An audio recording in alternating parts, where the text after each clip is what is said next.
Selamat berjumpa kembali. Salam sejahtera, semoga sehat walafiat semuanya. Minggu lalu dalam pembahasan kita terkait topik 2 yaitu beragama sebagai tanggapan atas karya keselamatan Allah, kita sudah belajar bersama beberapa hal penting, yaitu beragama seturut ajaran Yesus, menyadari betapa agama bermanfaat bagi hidup kita, dan merefleksikan kembali beberapa cara mewujudkan ajaran agama dalam hidup sehari-hari. Hari ini kita membahas topik 3, yaitu beriman sebagai tanggapan atas karya keselamatan Allah. Adapun tujuan kita belajar beriman sebagai tanggapan atas karya keselamatan Allah antara lain: 1. Menyebutkan aspek-aspek penting dalam hidup beriman. 2. Menemukan ciri-ciri beriman menurut kitab suci. Yakobus pasal 2 ayat 17-18. 3. Memberi contoh pengalaman mewujudkan iman. Sebelum melangkah lebih jauh ke inti pelajaran, marilah kita berdoa terlebih dahulu. Dalam nama Bapa dan Putra dan Roh Kudus. Amin. Allah Bapa di surga, kami bersyukur karena beriman kepadamu.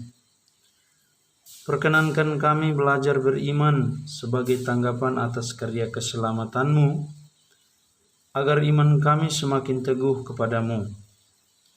Demi Kristus Juru Selamat kami. Amin. Dalam nama Bapa dan Putra dan Roh Kudus. Amin.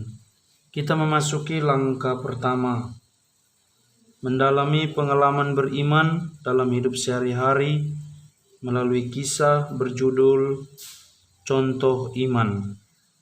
Seorang pemuda bekerja di sebuah pabrik kulit. Rekan-rekan sekerjanya bukan orang-orang Katolik. Pada masa Prapaskah, orang Katolik yang taat akan berpuasa makan daging di setiap hari Jumat. Ketika tiba hari Jumat, si pemuda membawa telur, ikan, dan roti sandwich keju.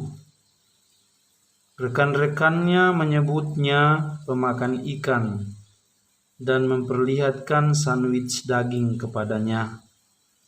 Tentu, itu semua adalah gurauan, tapi ada seseorang yang komentar pahitnya terdengar serius.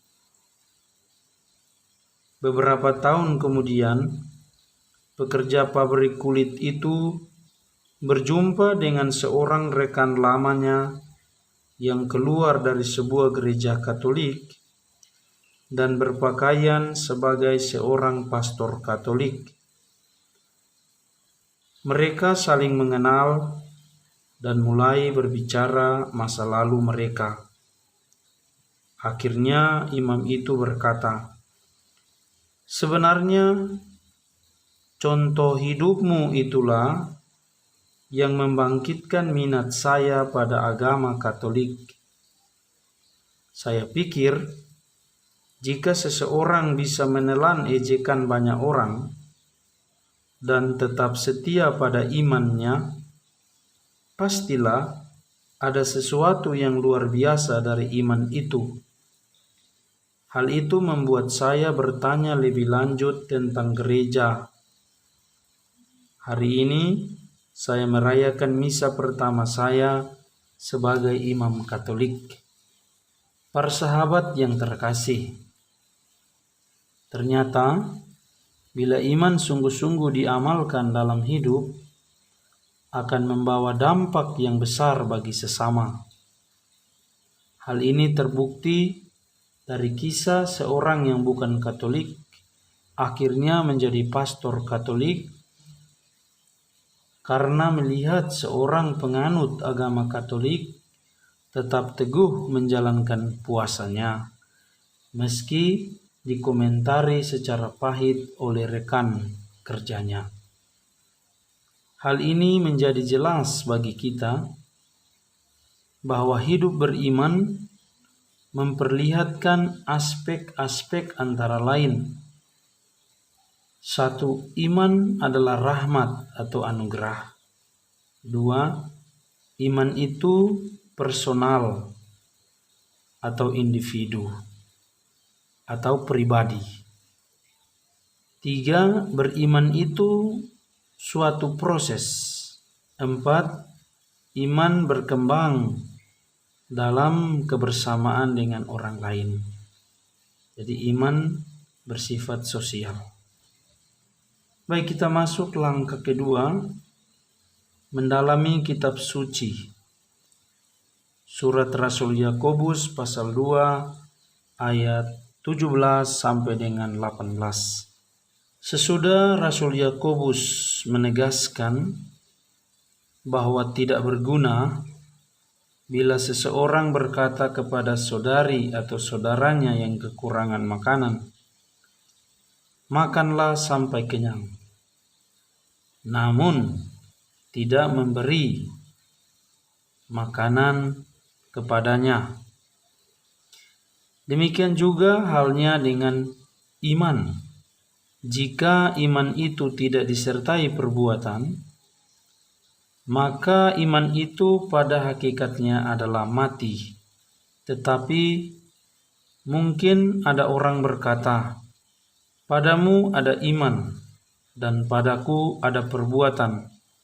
Aku akan menjawab dia, "Tunjukkanlah kepadaku imanmu itu tanpa perbuatan, dan aku akan menunjukkan kepadamu imanku dari perbuatan-perbuatanku." Berdasarkan bacaan kitab suci ini, ciri-ciri orang beriman menurut Rasul Yakobus yaitu: 1. Orang yang tidak memisahkan imannya dari perbuatannya. 2. Imannya yang mendalam kepada Tuhan dibuktikan lewat perbuatan baik kepada sesama. 3.